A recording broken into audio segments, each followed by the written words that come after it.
And good Wednesday evening to you. It is Wednesday, September 28th, 2022. I'm James Brierton in Charlotte, and welcome to an extended edition of the Carolina Weather Group. We are tracking Hurricane Ian, which made landfall as a very strong Category 4 storm with winds 150 miles an hour in Florida today. And now we are watching anxiously as the storm continues to move across Florida at this hour with the Carolinas and the Georgia coast in its sights as we look ahead towards the weekend. We have an expanded panel tonight that are going to take you on a little tour of the Carolinas and let us know what they will expect to see in their backyard. And we're going to start with Rob Fowler, who is WCBD's chief meteorologist in Charleston, South Carolina. And Rob, this storm is going to be coming your way first. And as our first guest tonight, I'm going to have you help me set up the premise, but I'm going to go ahead and put the forecast cone on the screen for those watching live right now on YouTube, Facebook, and the like. But we could be looking at a tropical storm Ian making landfall somewhere along that South Carolina coast on Friday. What type of timing and impacts are you expecting in your area?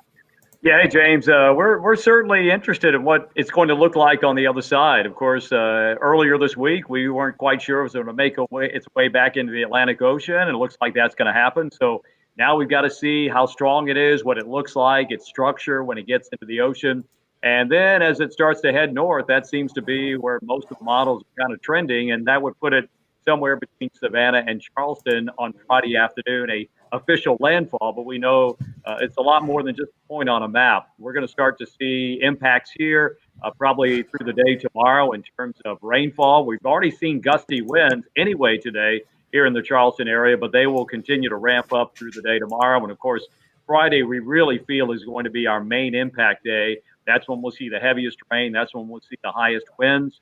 Rainfall totals, we're looking at maybe 6 to 10 inches along our coast. Maybe some pockets even higher than that could reach a foot. And then back away from the coast, which would be closer to Interstate 95, which is generally about 50 miles from the city, heading out west, probably somewhere between 4 and 6 inches of precipitation. Winds, hard to gauge right now, but certainly we're looking for tropical storm force gusts.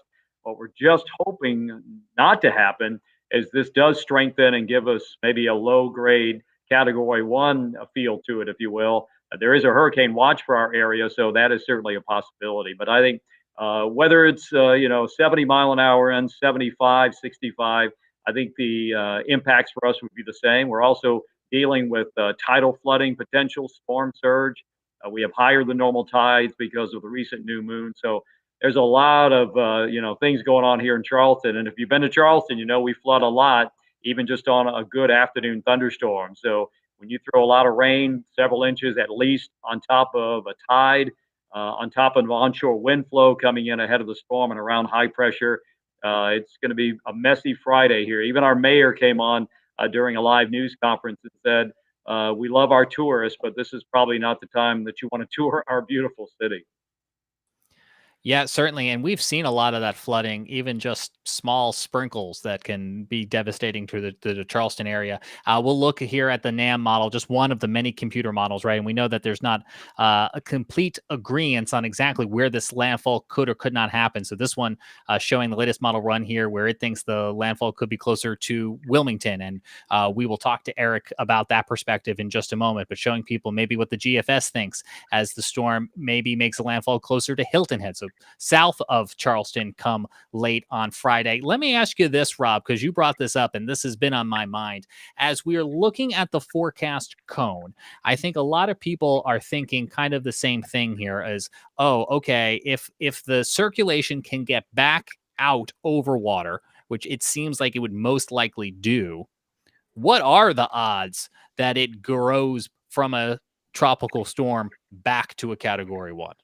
I'll be honest with you, James. I mean, anything is possible in this ball game. I mean, last night going into our 11 o'clock news, we were looking at a potentially 140 mile per hour storm, and then overnight, early this morning, now you're looking at on the verge of a Cat 5, 155. So on the front end, certainly miles per hour were added. It was stronger. So on the back end, it's been added. 65 mile per hour wind forecast once it gets into the Atlantic Ocean. So I don't think there's anything at this time, maybe some dry air, some other things that might work against it. It really just depends on how long it's over Florida, what the structure is going to look like and how much is left over by the time it gets into the ocean. Because our water temperature is maybe not as warm as the Gulf or down in the Caribbean, but we've still got offshore water temperatures in the low to middle 80s. Right here along the coast, a little bit cooler. But I think, right now we're not discounting that fact. And I think the Hurricane Center agrees with that too by putting up the hurricane watch earlier today. We've got Jared Smith Yeah. behind the CHSWX account in Charleston, who I know is also watching this closely and has some questions for Rob. Yeah, I've been thinking about the surge here. I just, Rob, do you see a situation where we're going to avoid that 8.5-foot tide on Friday on top of the rain? Because I'm not seeing it right now. Yeah, I'm hoping so. And also, the tide tomorrow morning about 11 o'clock is also going to be potentially a moderate to maybe a major flooding situation. So I know those numbers seem so crazy. You're looking back at Matthew and Irma and some of the other high numbers that we've had here, but I'm hoping not, Jared, because there's a lot of folks that are on pins and needles right now, knowing you've got the rainfall coming, and if you add tidal water to that, then obviously there's going to be some inundation. A storm surge is probably, as you guys know, one of the hardest concepts to explain to viewers because it's changed over the years, the way it's calculated. So it's hard for people to imagine above ground level. What does that mean? They don't know their elevation. So it's one of those things where it's hard to explain, but it can be very devastating to many folks here along the coast who are barely above sea level and have spent a lot of money to go to the beach and live at the beach and enjoy everything the beach has to offer, except when it comes to something like this. Yeah, and I worry too because it's been a while since we've had a storm like this. We've gone a couple years without a major tropical threat here in the Low Country, and I just I can't shake the fact of how much has been built since then. Had a lot of people asking me, it's like I'm new here. Does it flood? And it's like, Right. this is brand new construction. I don't know. It's going to be, I think we're going to learn some things and hopefully nothing too bad. Because it was, yeah, I just, these always worry me. They always worry me. Yeah, me too. I've been here 35 years, and there are so many places that flood now that I don't remember ever flooding. And when you look around, you realize there's a shopping center here and a shopping center here and a subdivision here. And so you've cleared a lot of trees away for water to evacuate and be soaked up and replaced it with asphalt and cement. So that's probably another discussion, but obviously it's progress, it's development. But unfortunately, there's a bad side to that, and we've seen that with a lot of flooding here in recent years in places, I think, Jared, that didn't usually flood before, places like Shadow Moss and some other areas, Church Creek. I don't remember, I've said that landmark quite a bit here in recent years, and I don't ever remember saying it before. Mm-hmm. Yeah, absolutely. That's going to be one of the gauges that we'll be keeping a very close eye on too. I mean, that Crosstown Church, I mean, it flooded several times during the, Yes. in that stretch between 2015 and 2020, where we had several, tropical and non-tropical events there. Rob, it was interesting looking at that NAM model and couple of the other higher resolution members, and I know that that's not typically, typically try not to use that for tropical cyclones, but what's your read on the potential that this may continue to stay off the ocean even a little bit longer and potentially make landfall north of here?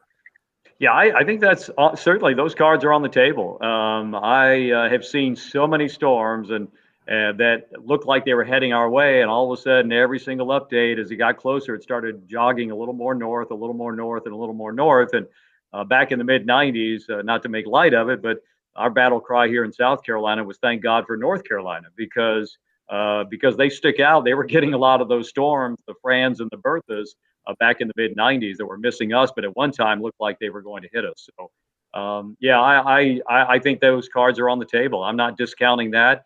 I think right now we've got to kind of play because the timeline is really crunched here. We've got to play as if we're looking for us the worst case scenario and hoping for the best. And of course, the best for everybody would be for this thing to keep on moving offshore. I don't think that's going to happen. That high pressure is going to kind of pinch it close to the coast. The question is, who gets it and who gets pinched? Is it going to be us? Is it going to be North Carolina? Myrtle Beach, Hilton Head, Savannah possibly. So we'll have to wait and see. I think I'll be really interested to see tomorrow when it comes off Florida what it looks like, and I think then we'll have a much better idea. Yeah, absolutely. Rob, where can folks watch you in the Charleston area? Well, I'm on WCBD TV. We're Channel 2. We do, in fact, I'll leave here and go get ready for our 10 o'clock newscast on the CW. We have a lot of folks saying, I can't stay up till 11. And I say, well, we do at 10 o'clock on the CW. And they're like, oh, you do? So you can watch us there. You can watch us on Channel 2. Rob Storm Team 2 is my Facebook page, and try to keep that as updated as I possibly can. And I follow you guys too. So you can kind of navigate through the Carolina Weather Group and find me as well. But I appreciate you guys, what you do, informing everybody in the Carolinas. It's just amazing work, and I think people really enjoy getting a chance to see other parts of the Carolinas and how the weather works there. Yeah. Thank you so much, Rob. Always good to talk to you. Always good to see you. Hopefully next time under better circumstances. James, if you want to jump in, I know we're going to talk to.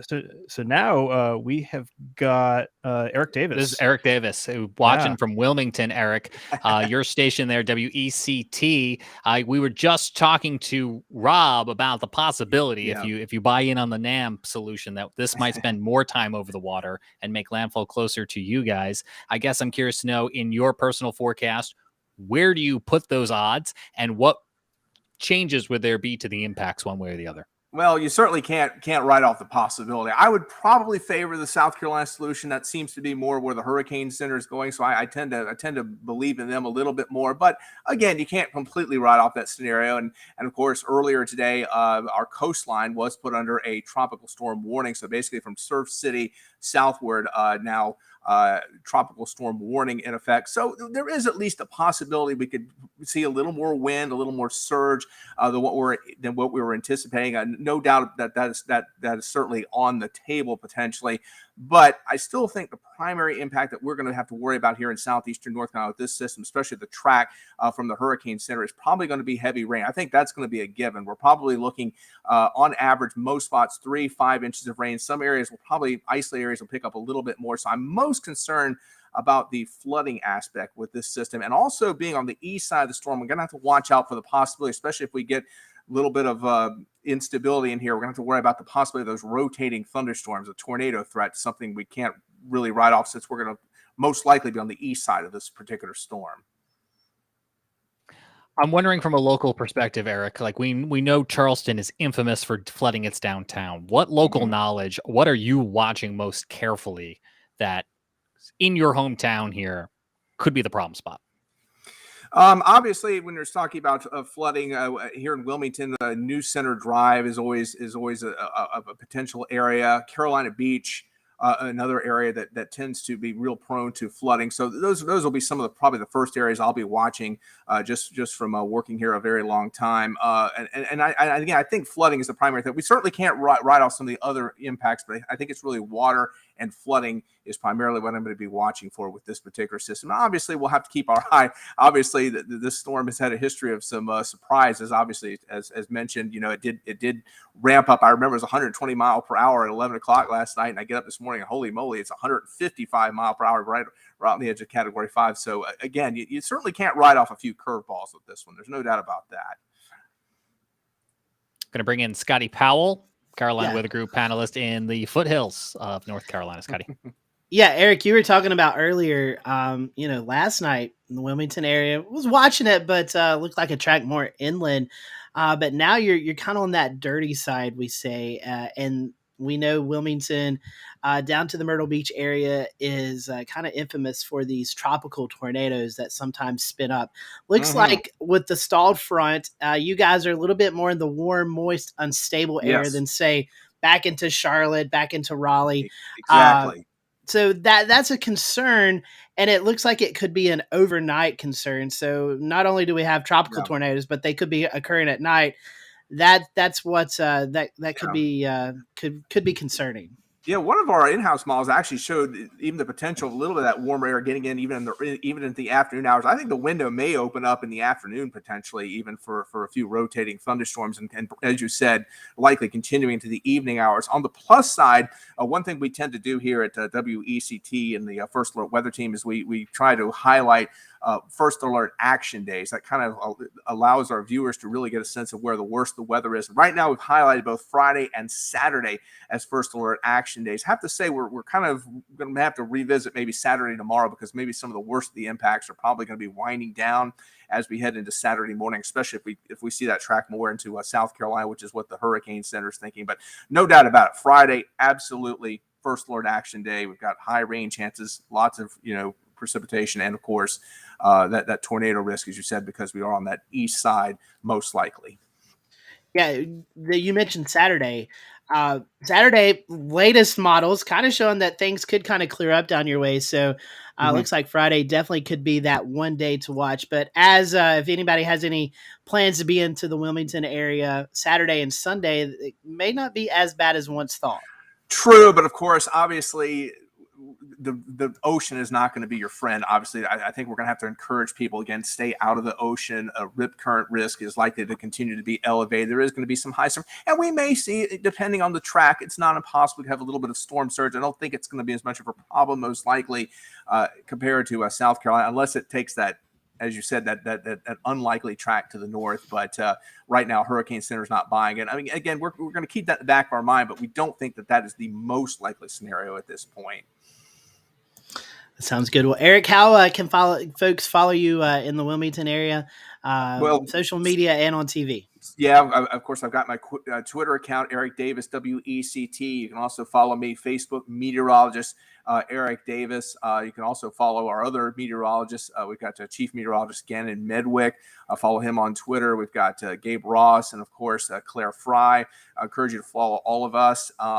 And, of course, you can join us. I think we were talking about the TV. We'll be on WECT News at 11. And we also have the Fox affiliate, WSFX, where Fox Wilmington will be on with the newscast at 10 o'clock. So we encourage you to get an update there as well. Well, thank you, Eric, for your time. We wish you guys all the best down there in Wilmington, and stay dry. And hopefully next time we talk, it's under some better circumstances. At least it's not the worst right now, but yes. That's right. Thank you, Eric. Have a great evening. You too. And so, Chrissy, Hey, Chris, Scotty. how are you? I'm good. How are you? You thought you were getting away from this tropical mess, didn't you? Leaving Myrtle Beach, moving up to the I outside of know. South Carolina. This is my first tropical system in 10 years where I haven't been on the coast. So it's definitely been a little different this time around, looking at what we're going on up here in the upstate versus, of course, forecasting for the coast. As you just heard from Rob and Eric, of course, the water is always a big deal down there. So it's a little different now. But you know that, Scotty, being up here in the upstate as well. Yeah, this is different. We don't have to worry about the storm surge up here. Sometimes the Yeah. wind, sometimes not the wind. But this event looks like for the area that you guys cover there in Greenville, Spartanburg, up to Asheville, and even into the western part of North Carolina, it's going to be the rain component. And it looks like we could see some pretty hefty rainfall totals in some of the areas. So what is the latest that you guys are watching? Yeah, absolutely. We're looking at, for most of us, are probably looking at about 4 to 6 inches. We may see some slightly lower rainfall totals a little further in to the west, closer to the Tennessee border. You might get more in that 2 to 4 inch range. But then there's also this kind of area that we're highlighting that there's a possibility we could be getting upwards of that 6 inches there. And that's going to be more so into the mountains. That's going to be up towards the Tryon area of North Carolina, kind of this little strip there up in the mountains that we're looking at some of those higher rainfall totals to pass over. And that's, as you said, Scotty, that's really the one big thing that we're kind of looking at. Although we are looking at maybe some of those tropical storm force winds, depending on how well this storm kind of regenerates itself once it gets out over the Atlantic. Once it makes landfall again, where exactly does that center track in relation to us could really dictate whether or not we're talking some tropical winds, especially during the day on Friday. We could be looking at maybe some of those 35 to even maybe as high as 40-mile-per-hour wind gusts. We're talking more in the gusty range rather than sustained winds. But that's certainly something that we're looking at, especially for the upstate. Once you get in the mountains, I think the winds are going to start to die down a little bit.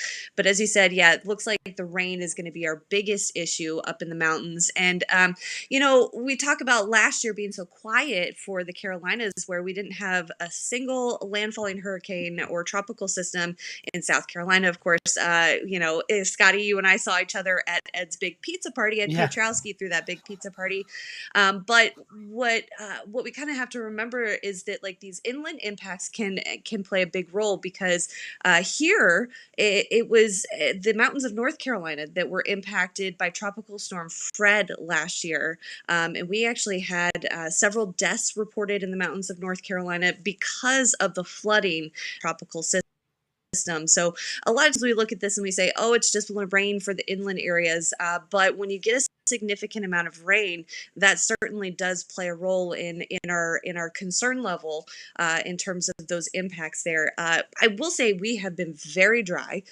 So we are definitely in need of some beneficial rain. I just don't know that 6 inches in about a day and a half is exactly what we're looking for. That might be a little much for us.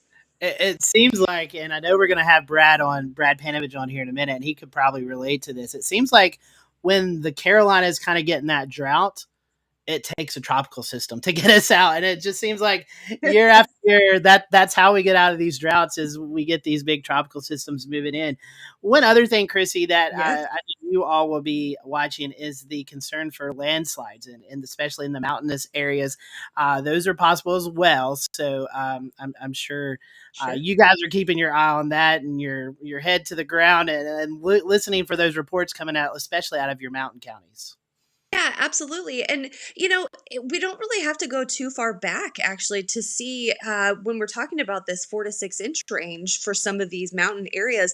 Just several weeks ago, we had some pretty heavy rains across the area. It wasn't even necessarily tropically driven that was bringing in those rains, but we had several reports of flooding, especially in those higher elevations where it doesn't take a whole lot for those creeks to really start to overturn their banks and get up, and then all of a sudden you start to see these flooding reports coming out of the mountains specifically.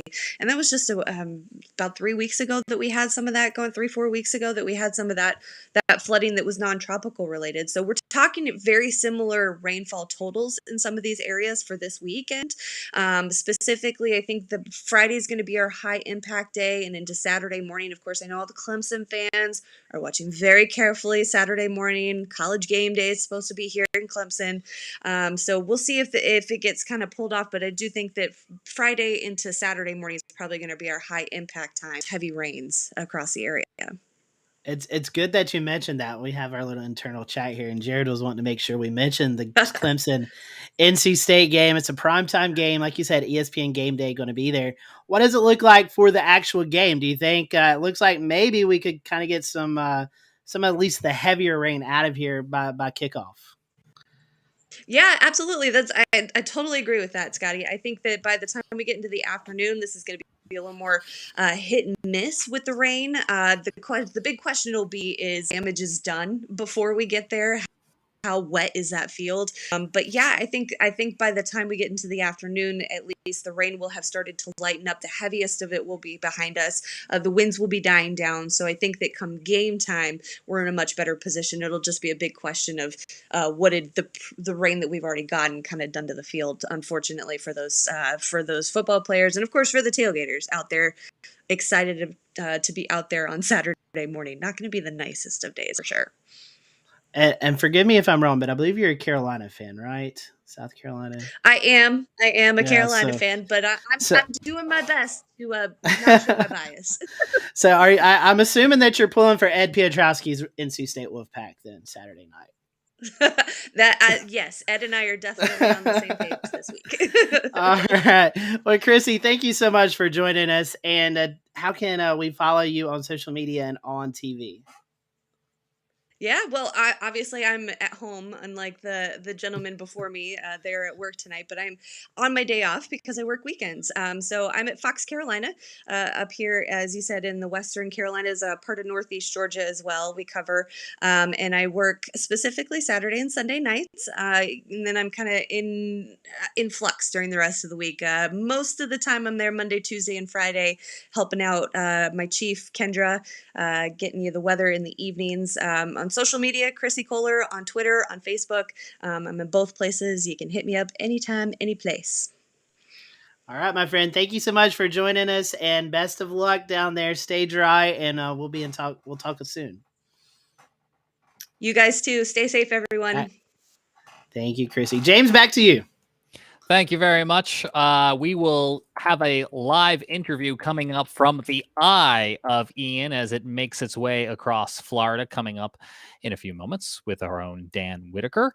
We're going to welcome in from Columbia, Frank Strait, who will be joining us for our ongoing conversation tonight. And next up on our merry-go-round is Chief Meteorologist Brad Panovich from WCNC in Charlotte. And Brad, before I let you get to your forecast and your impacts, we had a question on YouTube that I thought you might be able to help us with, because I know there's at least one answer in the Charlotte area, so I'm teeing you up for this one. Okay. Holly from the Charleston area wants to know if she were to voluntarily evacuate from the Charleston area, where could she potentially go further inland, knowing that places south or places to her north along the I-95 corridor may not be an option? Ooh, that's a good one. It just depends on if you want rainy weather or sunny weather. I would say come to Charlotte, because I think we'll be okay, but it's not going to be the greatest Friday or Saturday. The other option would probably be to go west. I would say go into Georgia, maybe head over towards Atlanta or Augusta might be a good place to go. But yeah, I do think if I were going to evacuate Charleston, just get inland. You know, we have a saying I used to use all the time from my days in New Orleans was, you know, you run from the water, you hide from the wind. If you can get away from the water, even if the weather's not great, that's where you want to be. And then you can just hunker down from the wind inside a good sturdy structure. So just getting far enough away from the coast that the storm surge isn't an issue is probably all you need to do. And sometimes that could just be going to the north side of Charleston and not really worrying about heading all the way to the upstate or somewhere else. The other thing I was thinking, and I don't know if Holly has a camper, so this may or may not be an option, but we know the Charlotte Motor Speedway has opened its campgrounds to folks who are looking to evacuate. So I know that was at least one option. So thank you for that answer. And Atlanta Motor Speedway too. So two. So you've got two options. You can go west or north from Charleston. Brad, it's good to see you. Unfortunately, we're talking about a now hurricane, expected to be a tropical storm by the time it comes landfall. What are the impacts we can expect to see in the Charlotte area? And I want to preface for folks that, as Brad will tell you, the Charlotte television viewing area ranges all the way from Boone and Blowing Rock in the mountains, all the way through Charlotte down into portions of the Piedmont and the Sandhills. So Brad's answer is going to be fairly wide ranging here. Yeah, we cover just about we could see just about everything. I mean, parts of our viewing area, especially South Carolina, the Sandhills, I'm getting a little more concerned about the wind threat, to be honest with you.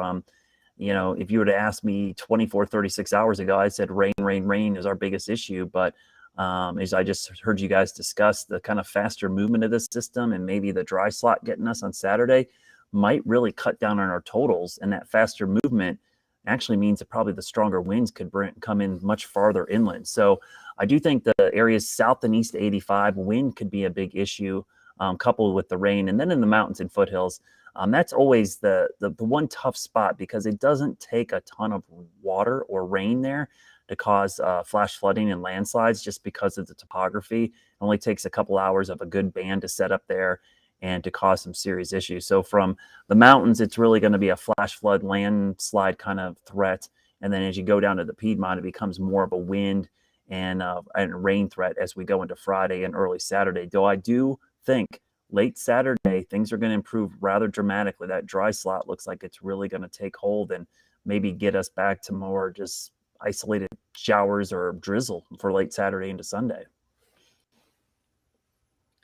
I want to bring Frank into this conversation as well. Frank Strait, who's watching this from Columbia, watching this from much of South Carolina. Frank, anything you want to piggyback off of what Brad just said with your notion of watching that I-77 corridor through South Carolina? I agree with Brad on the wind. I think that's going to be a bigger problem inland than we thought earlier.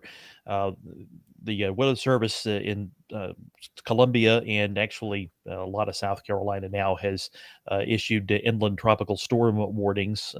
I don't think that's the case in the upstate yet, not last I checked, but most of the rest of the state was under an inland tropical storm warning because of the concern for wind. Wouldn't surprise me if we saw gusts in the 50 to 60 mile an hour range around here in Columbia, for example, and perhaps some of those 50-mile-an-hour gusts even get up into the Catawba River area, York, Chester, and Lancaster counties. That might extend back into the central Savannah River area too. So I am concerned about the wind, and the faster movement is part of it. And so yeah, I'm definitely concerned about that, and I think it could be a real problem. That in addition to the rain, which is going to be substantial here in South Carolina too. Yes, you mentioned the river, the Catawba amongst them. All of the water from the mountains, from the Charlotte area, are going to then flow down into South Carolina, and we'll be dealing with that runoff. I'm going to come back around to that notion in a moment. Brad was mentioning the heavy rain and the winds. Brad, we've got some big events in Charlotte this weekend. Charlotte FC and Panthers come to mind. We've already had the Heart Walk and Taste of Charlotte reschedule. What type of impacts can we expect to see if people are trying to plan their weekends? Well, Scotty and I will tell you a lot of these outdoor events, these temporary structures are the ones that get you. The stages, the tents, you don't need severe winds to have damage to those type of structures. So a lot of the stages for like these concerts and these tents they set up for like Taste of Charlotte and other outdoor events, most of them only rated to about 30 miles an hour or less. So you get a 30-mile-an-hour gust or higher, you've got some real issues, and they will start shutting things down because of those winds. And then you couple the wind and rain threat. The winds by themselves are pretty strong, probably not going to bring down a ton of trees, but you get some rain to saturate the soil. We haven't had our leaves come off the trees yet, so there's still a lot of surface area for those trees to grab that wind load, and you're going to get some trees to come down. I do think the river flooding probably will be the least of our issues because it's been so dry. I'm just looking at some of the lake levels. There's some capacity. Duke does a really fine job ahead of these systems of clearing water out of the system to make room. They do that for a couple of reasons. One, they want to get more water in there, but they like to generate some power as well, which is great for them. So I think we're going to be okay there. It's really going to come down to flash flooding and that wind and rain combined to cause some power outages. But yeah, for outdoor events, lightning's not an issue. So like Charlotte FC, Panthers game, David Tepper put in that beautiful field turf for a reason. It's going to hold up just fine in the rain. Those events will go on as scheduled. It takes a lot to move a professional sporting event, unless you're in Tampa, like where they moved the Tampa Bay Buccaneers game to Minnesota. It's hard to do that. The bigger reason, I was on Sports Radio today talking about this, some of these games across the Carolinas, the weather might not be the biggest issue. It might be resources being drawn away from those events to go help in other parts of the state or even down in Florida. So I've seen that before where like first responders need to be down in the flood prone areas of Florida or other locations near the coast. And so they can't use them for security purposes at games. And so if you draw resources away from the games, they could be canceled. Sometimes you get a lot of indirect impacts from the weather that you don't think about. And that happens quite a bit. The cancellations of schools in South Carolina for 30-mile-an-hour winds, the buses there's a rule in South Carolina, the buses cannot be on the road if the winds are above 30 miles per hour. It's something about the rating on them. They put out a memo in 2016 about this. So right away today, when I saw some of the schools going virtual and people were like, well, what do you mean they're going virtual? Well, the buses can't be on the road above 30 miles an hour. So it's a really weird rule, but it's one of those things that, if you're around here locally, it happens quite a bit. That is a very interesting rule. Frank, I believe you have a question and a comment you want to bring on in here in the forecast. Yeah, I was curious what you think, Brad, about the tornado risk. I was thinking it probably doesn't get as far west as Charlotte, but it wouldn't surprise me if it was a little farther west than what the SPC outlook is showing. Just curious what you're thinking about that. Yeah, initially I didn't think they would be anywhere near us. I thought it would probably be east of 95, but the faster movement, you might pull in that warm air. The coastal front might make it a little bit closer. I keep looking at some of the STP values, and there's a couple spots where the kind of the wedge boundary almost gets pushed back to the west a little bit. There's definitely a ton of shear. The problem is it's surface-based instability. If we get any breaks, that dry slot might actually on Saturday might make things a little more interesting. We get some sunshine out. You might get a little spin up here and there, especially with a decaying tropical system. But I think it's our lowest threat right now. But that's one of those things that'll catch you off guard because the day of, you could see the sun pop out or the warm air get tugged back to the west far enough, and all of a sudden you're looking at a tropical spin up because it's like QLCS tornadoes. Those tornadoes, it takes such little Yeah. to spin those up. These cloud bases, you're going to see they're going to be hugging the ground. So if you get rotation in the mid levels, it's pretty much at the surface already. It doesn't take much to spin it up. Yeah, exactly. That's what I was thinking too. Was looking at the surface-based instability. I thought, well, there's obviously going to be plenty of shear. So the question is, are we going to get the surface-based instability? And it wouldn't take much, like you said, with the cloud bases almost at the ground, and all the shear in place. It's a high shear, low cape situation, really. Yeah, that's like North Carolina severe weather in a nutshell. High shear, low cape. It seems Right. like every event is like that for us. Brad, in a moment we're going to hear from Chris Mulcahy of WCNC, who today had his Weather IQ, the educational series, about the dirty side of a hurricane. What are some of the things that people can do tonight, tomorrow, ahead of these impacts to prepare their home and their neighborhood?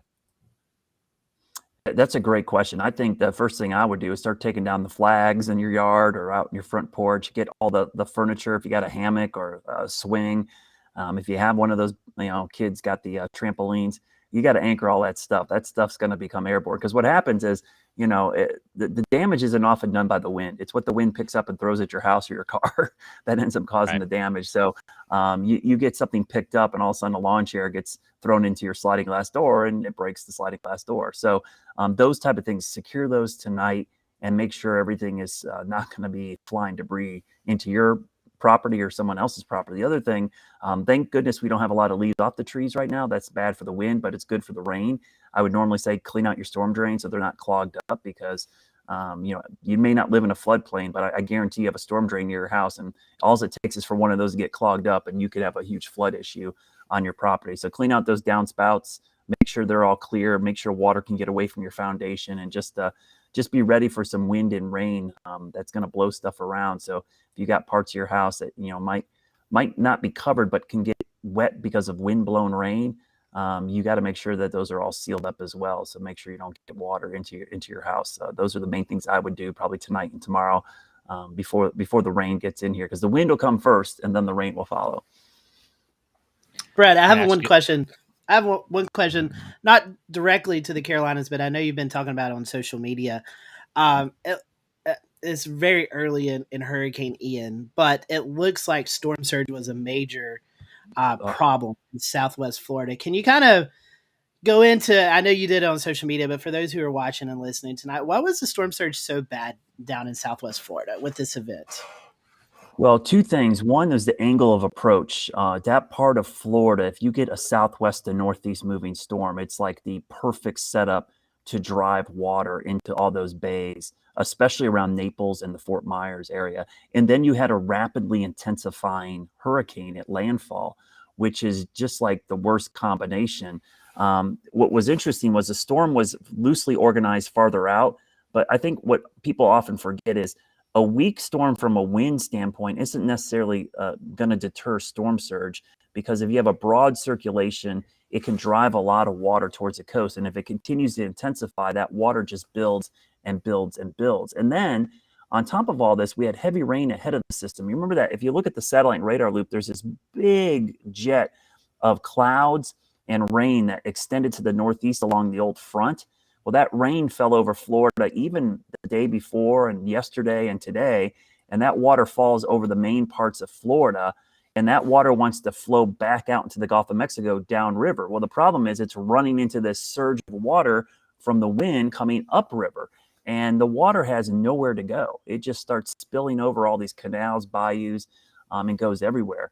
Some of the, I'm glad you asked this question, because some of the surge I'm seeing down there is some of the worst urban surge I've seen in a long time. It reminds me a lot of Katrina, but that was a levee breach. This is straight up surge coming into highly populated areas.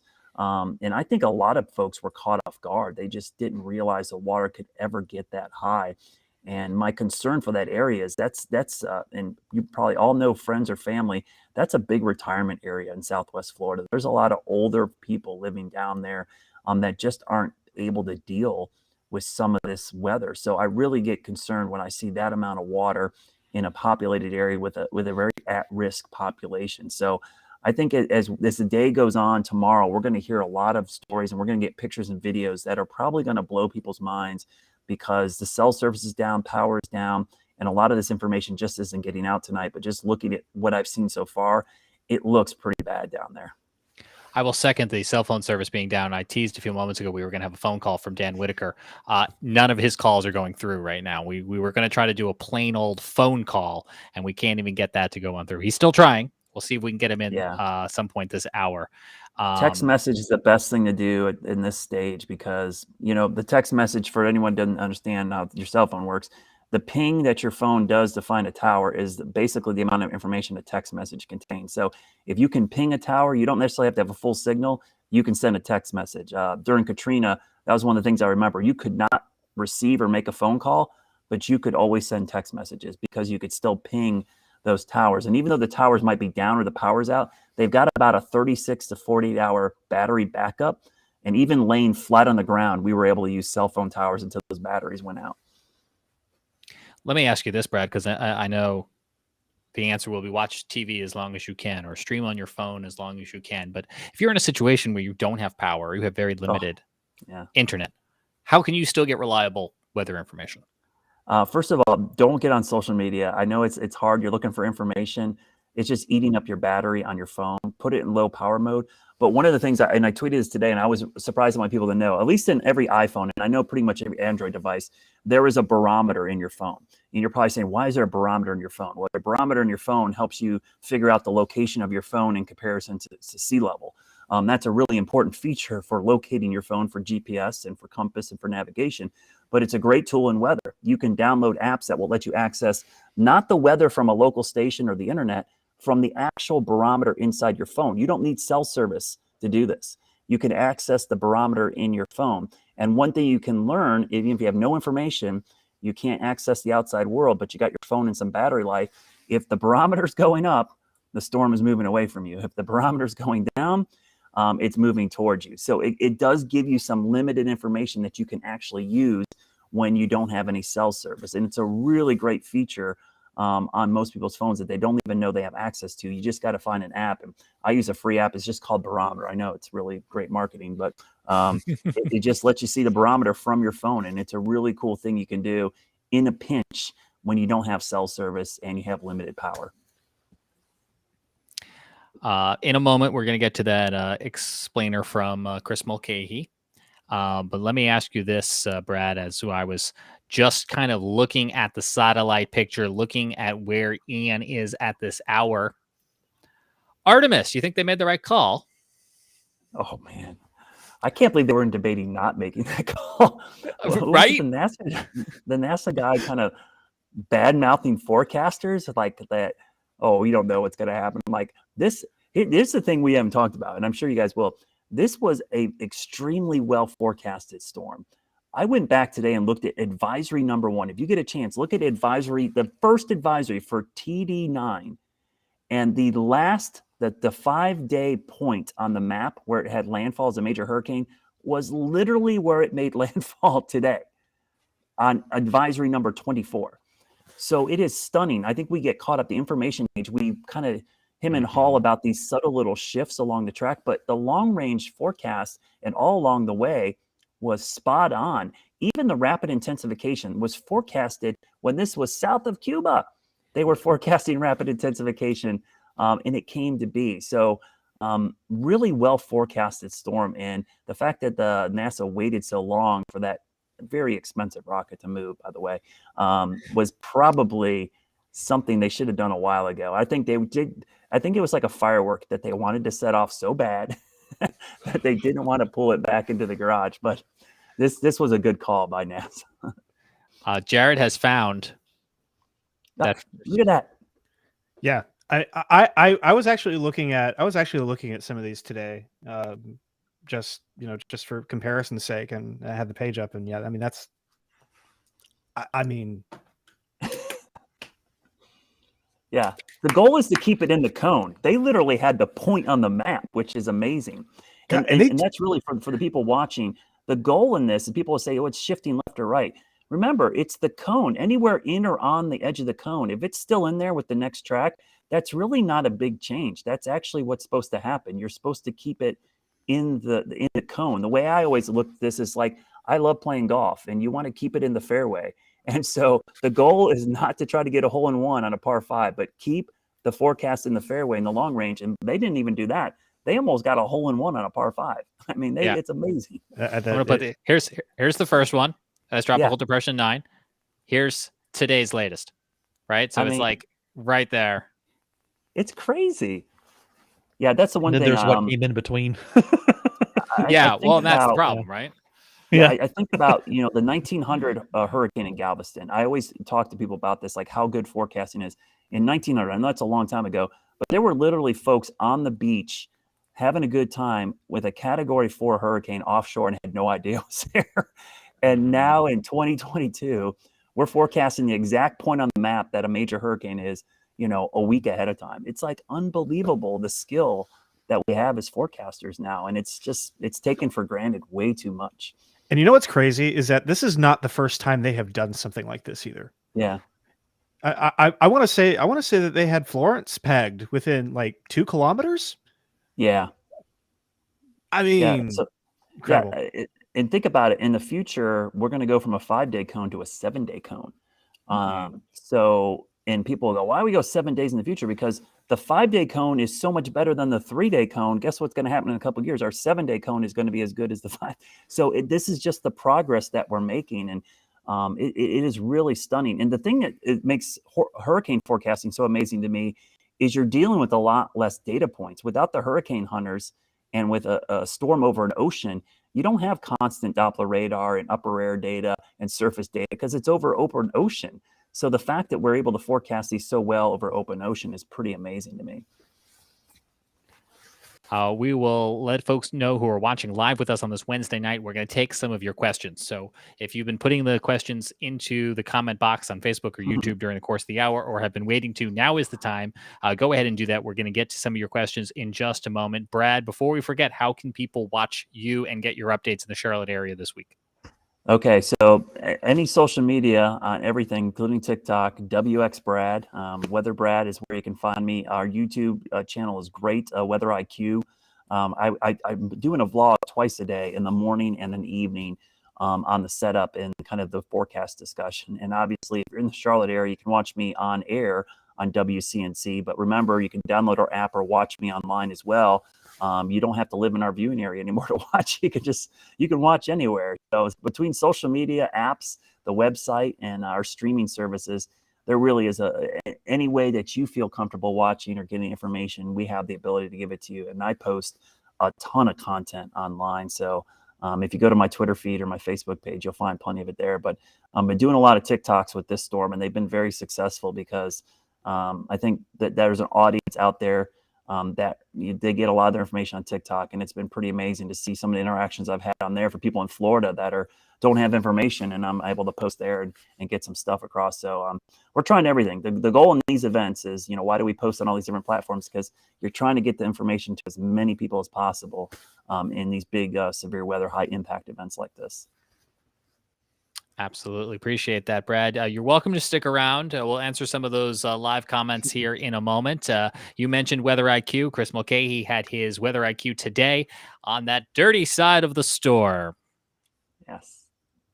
Hurricanes can devastate coastal areas with epic winds, dangerous storm surge, and even spawn multiple tornadoes. But one side of the storm is worse than any other. It's called the dirty part of the storm. Let's raise that Weather IQ. Hurricanes rotate like this, counterclockwise, and when that rotation of the storm matches with the direction that it's moving, it enhances the winds. For example, a hurricane producing 100-mile-per-hour winds moving north at 20 miles per hour would have a max wind speed of 120 miles per hour on the right side since you add those numbers together. But on the left side, the winds are fighting against its forward push. So the forward speed is subtracted, making the total winds 80 miles per hour. That's a big difference. All sides of a hurricane or tropical storm are dangerous, but the strongest side of a hurricane is the right side based on the direction it's moving, aka the dirty side. We call this the dirty side because this is where the worst weather occurs. This is also the part of the hurricane that has the worst storm surge along the coast, among other things. Using Hurricane Ian as an example, the worst storm surge we would occur here, where the counterclockwise winds are pushing water onshore. The faster the storm is blowing and moving, the higher the storm surge. The dirty side also has the most moisture, leading to the heaviest rainfall rates, and has the most wind shear, which makes tornadoes and waterspouts more likely, especially in that right front quadrant. With WCNC Charlotte, I'm meteorologist Chris Mulcahy. Thanks to WCNC Charlotte and Chris Mulcahy for letting us share that story with you. As Brad mentioned, you can find more stories like that on the WCNC Charlotte Weather IQ YouTube channel. Back now with our Carolina Weather Group panel, and we're going to be taking some of your questions that are coming in right now. We answered one question earlier from Holly looking to leave the Charleston area and wanting to know where to evacuate. We'll remind folks that they can go to places like the Atlanta Speedway or the Charlotte Motor Speedway. If you have a camper, those campgrounds are open. Lots of questions coming in now. Really loving this. Deborah here is asking a question that I'm going to toss over to Frank. Any concern for going to Columbia and flying out early Saturday? Coming to Columbia and then flying out early Saturday. Well, if you come up to Columbia tomorrow, be prepared for some crosswinds. It's going to be windy, not high winds tomorrow, but some crosswinds to deal with from strong northeast wind. That's part of the reason you're getting some flooding concerns already tomorrow along the low country coast there. But it'll be dry, so it should be able to make it. The rain and wind from Ian comes through on Friday and then lifts north at night, and probably some lingering showers and still probably breezy at least, but I think you'd be able to fly out Saturday morning. Jared, this question's for you, my friend. Anything else that we should add for the Charleston area to be concerned about outside of high winds and flooding? Well, one, we have a tornado threat on Friday. I was actually looking at that a little bit while listening to Chris and looking at some of the parameters there. And there certainly is the potential for a few tornadoes to come ashore with the strongest rain bands. And so that's something that we're certainly going to need to watch. There's some interesting things in the discussion where some of this lingering dry air that we've had from this high pressure that's been here may infiltrate the storm a little bit and could cause some breaks in the clouds and could ramp up that instability as well. So that's going to be something that we're going to be watching. Water is certainly the main concern. Winds are going to be the biggest concern at the coast. We could see some, stronger gusts well inland as well, especially in those rain bands. I would say that again, freshwater flooding too, the heavy rain, I know that the tides are going to get a lot of attention because, they're going to be so high, but I mean, we're still looking at, 4 to 6 inches of rain in a lot of spots. And we've not exactly been terribly dry here in the last month. We've gotten a break, thank goodness. But if you're in Charleston, you remember August, or more like Saugust, and then the beginning of September, where it just seemed like it was Forrest Gump rain every day, to put it one way. And so, and we got very saturated with that, and we've had a couple dry weeks since then. But again, it may not take much to cause issues. So, and the rain on top of the tides is certainly something that I would be very concerned about as well. James, you're muted. I pulled a Scotty Powell. There we go. I'm going to go to this next comment here from Chuck, watching on YouTube tonight, talking about Marion, South Carolina, anticipating a lot of rain, praying for lower winds. Hope everyone stays safe. Chuck's talking about South Carolina, but I'm going to do a bit of a pivot, Scotty. Made me think of Marion, North Carolina, talking about the landslide threat. What in your backyard there in the foothills of North Carolina should we be watching for in terms of the threat of landslides?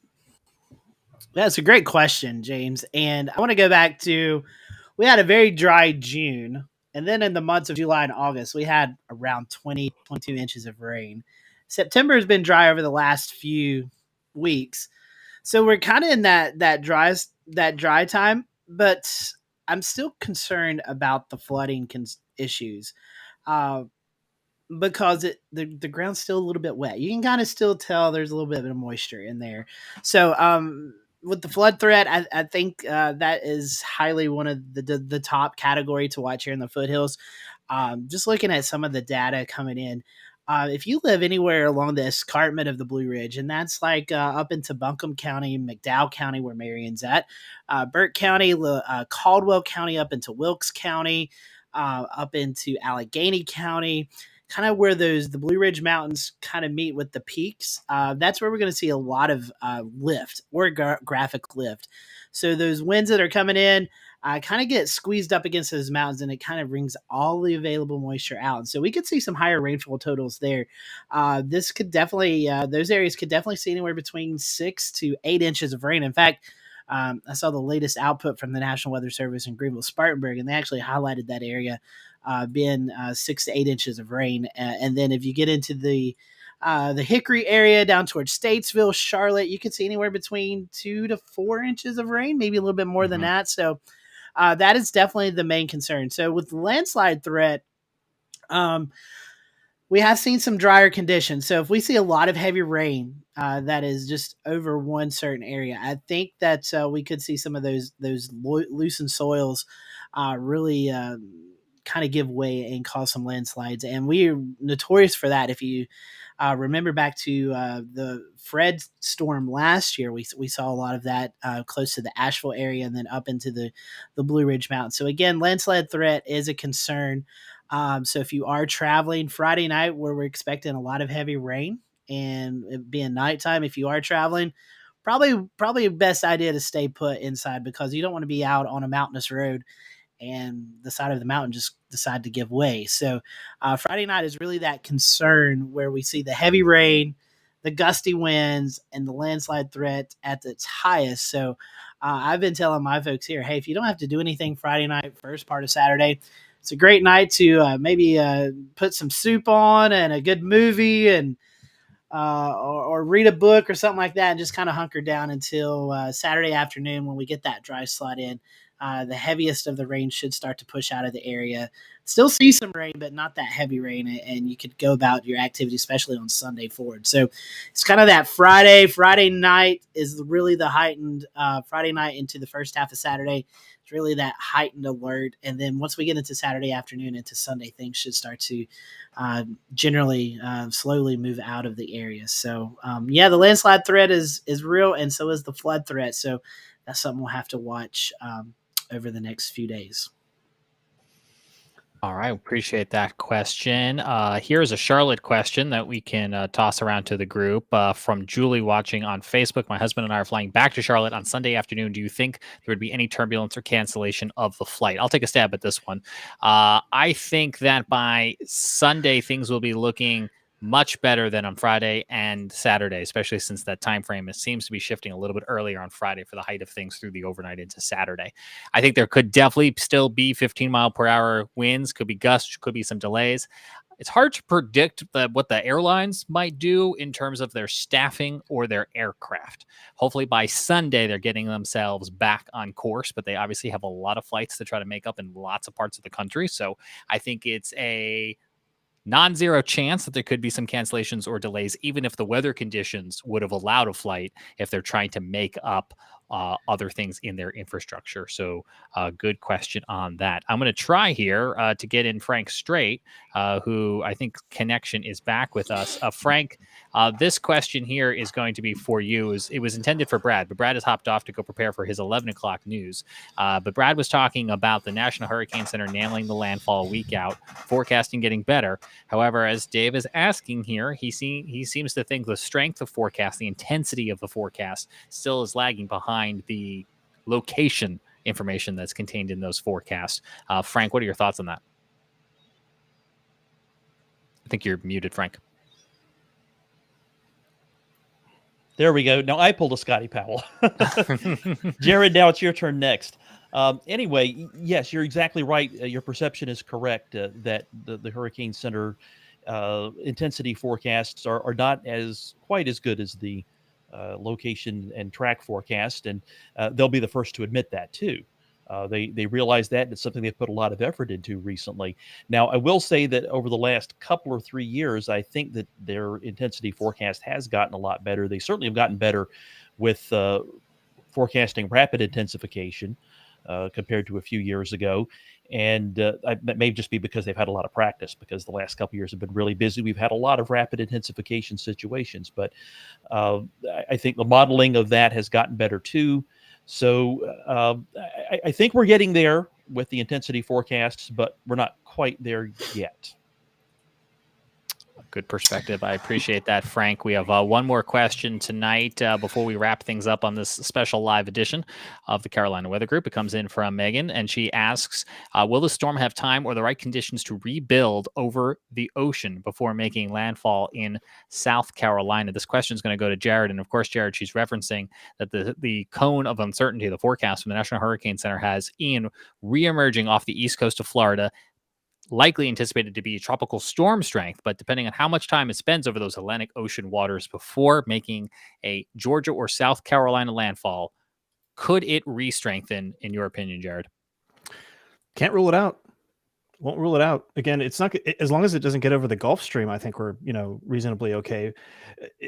We're going to be running into some atmospheric trouble with it too. There's going to be some shear working on it. There's going to be some dry air intruding into the, trying to intrude its way into the storm. That's what's happening tonight. I mean, we've been broadcasting here, we've watched Ian, start to entrain dry air, and that's good. That's what we want to happen with these sorts of things. But, you get it over the water. It could at least maintain strength. Could it get a little bit more? I mean, there's, the Hurricane Center discussion was specifically called out the potential for a trough to help actually vent it out a little bit, ventilate it a little bit, and maybe help it, get back up there. So again, that's a scenario that the Hurricane Center is monitoring closely, and that's why for South Santee down to down into Georgia, including Charleston Metro, down into Beaufort and Hilton Head. That's why we have a hurricane watch.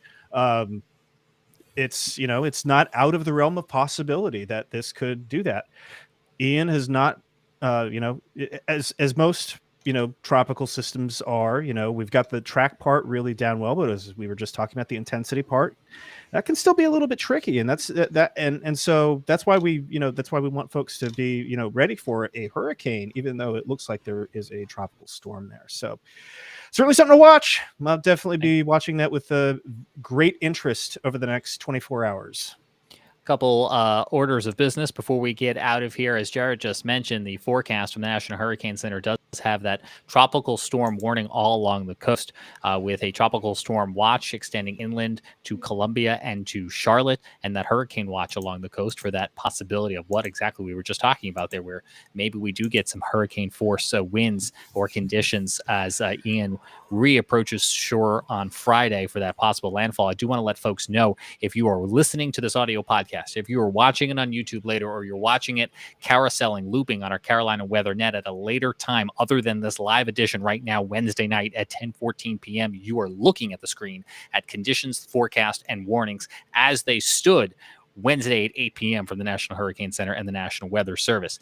Our Carolina Weather Net is the place that you can just park it to watch live weather coverage throughout the week and the weekend. And at the bottom of the screen, there is always the latest information from the National Weather Service. So as bulletins, as warnings and watches get added or removed, they will scroll at the bottom of the screen. And then on the left-hand side of the Carolina Weather Net is where you can always see real-time conditions, whether we're tracking the storm or we're looking at sky cams in your neighborhood. So just want to let you know that if you're new to the Carolina Weather Group, you can check out our YouTube stream, the Carolina Weather Net, which is up all the time with live conditions. And you can watch it any place you watch YouTube, whether that be your phone, your computer, or your smart TV, and it streams for free.